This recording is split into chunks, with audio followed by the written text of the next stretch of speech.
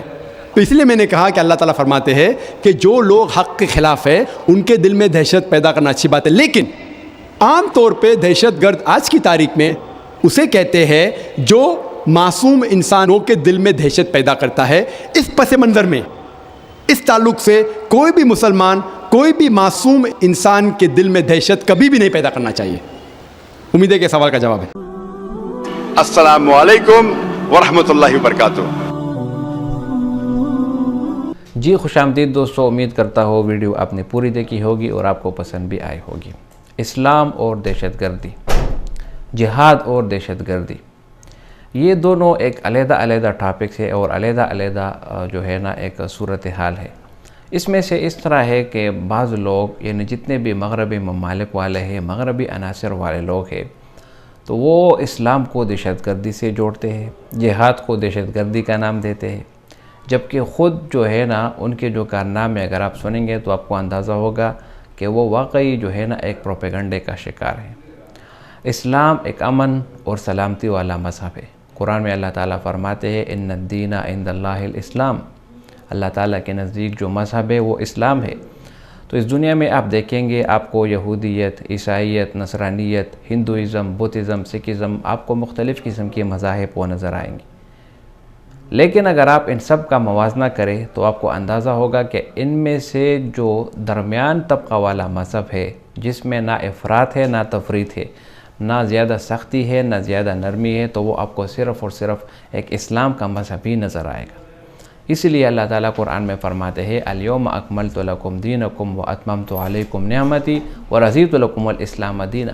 آج کے دن ہم نے آپ پر اپنی نعمت پوری کی اور آپ پر اپنا انعام پورا کیا، اور آپ کے لیے جو ہے نا اسلام کا مذہب وہ آپ کو جو ہے نا وہ ہم نے پسند کر دیا۔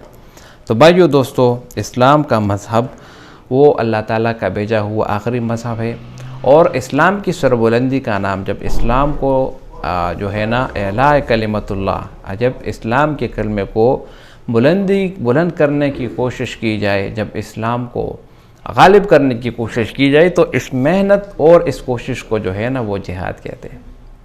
اگر آپ تاریخ کا مطالعہ کریں تو آپ کو اندازہ ہوگا کہ جب اسلام شروع میں پھیلا، اسلام جب شروع میں نزول اسلام کا ہوا، تو اس میں سب سے پہلا جو کام آیا وہ یہ آیا کہ رسول اللہ صلی اللہ علیہ وسلم پر پہلے وحی نازل ہوئی، اور جب پہلی وحی نازل ہوئی تو اس وقت رسول اللہ صلی اللہ علیہ وسلم پر یہ حکم تھا کہ آپ چپ چپ کر اسلام کی تبلیغ کرتے رہے۔ اب اس میں بھی جو ہے نا اللہ تعالیٰ کی طرف سے ایک حکمت تھی، اور وہ حکمت یہ تھی کہ رسول اللہ صلی اللہ علیہ وسلم اور ان کے جو صحابہ کرام تھی ان پر یہ محنت تھی کہ وہ آہستہ آہستہ چپ چپ کر جو ہے نا وہ اسلام کی ترویج اور نشر اور اشاعت کرتے رہے، ٹھیک ہے۔ اسی طرح رسول اللہ صلی اللہ علیہ وسلم نے جو چپ چپ کر دعوت اور تبلیغ کی، اور جو چپ چپ کر انہوں نے اسلام کی نشر و اشاعت شروع کی، تو وہ اس لیے کی کیونکہ اس وقت مسلمانوں کی تعداد کم تھی، اور جب مسلمانوں کی تعداد کم ہو تو یہ دنیا یہ دارالاسباب ہے، یہ اسباب پر مشتمل ہے۔ یعنی اللہ تعالیٰ ایسا بھی کر سکتا ہے کہ وہ جو ہے نا مسلمانوں کے کم تعداد ہوتے ہوئے بھی کفار کو شکست دے سکتا ہے، لیکن اسباب اس دنیا کے لیے ضروری ہے، بغیر اسباب کے کامیابی ممکن نہیں۔ تو اسی لیے مسلمانوں کو یہ حکم تھا کہ وہ آہستہ آہستہ اور چپ چپ کر تبلیغ کرے۔ اگر انہوں نے کل عام اور علی اعلان اسلام کی دعوت شروع کر دی ہوتی تو تعداد کم ہونے کی وجہ سے ہو سکتا تھا کہ وہ سب ختم ہو جاتے، لیکن اس میں حکمت اور فلسفہ یہ تھا کہ انہوں نے چپ چپ کر دعوت تبلیغ شروع کیا، اور جب مسلمانوں کی تعداد ایک خاص تعداد تک پہنچی تو پھر اللہ تعالیٰ نے یہ آیت نازل کر دی وَأَنذِرْ عَشِيرَتَكَ الْأَقْرَبِينَ کہ اب اپنے قریبی رشتہ داروں کو کیا کرو، آپ ڈراؤ۔ تو بھائیو دوستو، اللہ تعالیٰ نے جب اس دنیا میں مسلمانوں کو بھیجا، اور جب مسلمانوں کی تعداد کچھ زیادہ ہوئی، تو پھر اللہ تعالیٰ کی طرف سے یہ پیغام آیا کہ اب آپ علی الاعلان جو ہے نا دعوت تبلیغ آپ کر سکتے ہیں، آپ اسلام کی دعوت لوگوں تک پہنچا سکتے ہیں۔ تو اسی سلسلے میں رسول اللہ صلی اللہ علیہ وسلم صفا کی پہاڑی پر چڑھے اور تمام قبائل کو اکٹھا کیا اور ان کو اسلام کی دعوت دی، یا بنی قریش، یا بنی عبد مناف، اور اسی طرح جتنے بھی قبیلے تھے ان کو ان کے سربراہ کے نام سے پکارا گیا، اور ان کو رسول اللہ صلی اللہ علیہ وسلم نے واضح طور پر اسلام کی دعوت دی۔ پھر اس کے جواب میں رسول اللہ صلی اللہ علیہ وسلم کے چچا ابو لہب ان کے خلاف ہوئے اور ان پر پتھر بھی برسائے، جس پر قرآن مجید میں سورت نازل ہوئی، سورۃ اللہب۔ تو اسلام کی تعداد جب بڑھی اور مسلمانوں کو جب ہجرت کا حکم دیا گیا، تو مسلمان جب ہجرت کر کے مدینہ چلے گئے تو مدینہ میں اسلام اور کفر کے درمیان جو پہلا جہاد کا موقع آیا وہ غزوہ بدر کے نام سے مشہور ہوئی۔ اب یہاں پر ایک دوسری قسم کی چیز بھی ہے، اس پر بھی سمجھنا ضروری ہے، وہ یہ کہ اسلام غزوہ اور جنگ میں کیا فرق ہوتا ہے؟ غزوہ وہ ہوتا ہے جس میں رسول اللہ صلی اللہ علیہ وسلم بذات خود شریک ہوا ہو۔ غزوہ بدر چونکہ کفر اور اسلام کی پہلی لڑائی تھی، اس لیے اس تاریخ میں اس کو بہت زیادہ اہمیت حاصل ہے۔ اس میں 313 صحابہ کرام جو ہے نا وہ شریک ہوئے، اور الحمدللہ اللہ کے فضل سے اللہ تعالیٰ نے مسلمانوں کو فتح عطا کیا۔ 14 صحابہ کرام وہ شہید ہوئے، 70 کفار اس میں مارے گئے، اور 70 سرداران کفار وہ قید کر لیے گئے۔ تو بھائیو دوستو، اسلام میں جہاد کا نام محنت سے ہے، کوشش سے ہے، اور اس کا مطلب اعلاء کلمت اللہ، اللہ تعالیٰ کی دین کو سر بلند کرنا۔ اب بعض عناصر یعنی بعض مغربی عناصر اسلام کو دہشت گردی سے جوڑتے ہیں، جو کہ بالکل سراسر غلط ہے، پروپیگنڈا ہے۔ 9/11 کا واقعہ ہوا، اس کے بعد امریکہ نے جو ہے نا افغانستان میں اپنی فوج بھیجی شروع کی، اور وہاں پر ہزاروں جو ہے نا انسانوں کا قتل کیا گیا۔ کیوں؟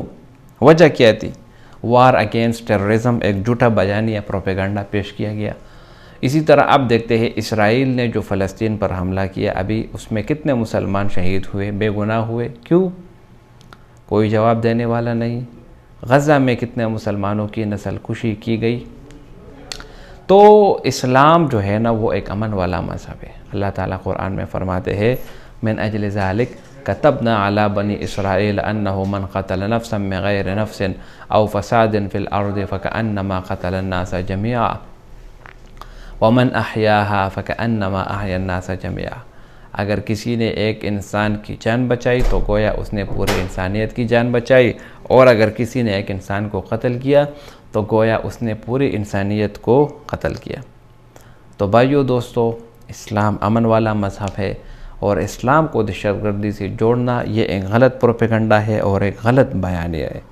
تو بھائیو دوستو، جتنے بھی اس دنیا میں لوگ آئے اور جتنے بھی اس دنیا میں لوگوں نے پروپیگنڈے کیے، وہ سب کے سب اپنے انجام کو پہنچ گئے، لیکن الحمدللہ اسلام اب بھی اپنے عروج پر ہے، اور اسلام کو اللہ تعالیٰ نے ترقی دینی تھی تو الحمدللہ وہ ابھی بھی ترقی کر رہا ہے، اور ترقی کی راہ پر گامزن ہے۔ بھائیو دوستو، امید کرتا ہوں یہ ویڈیو آپ کو پسند آئی ہوگی۔ اگر یہ ویڈیو آپ کو پسند آئے، اس چینل کو سبسکرائب کریں۔ بہت شکریہ۔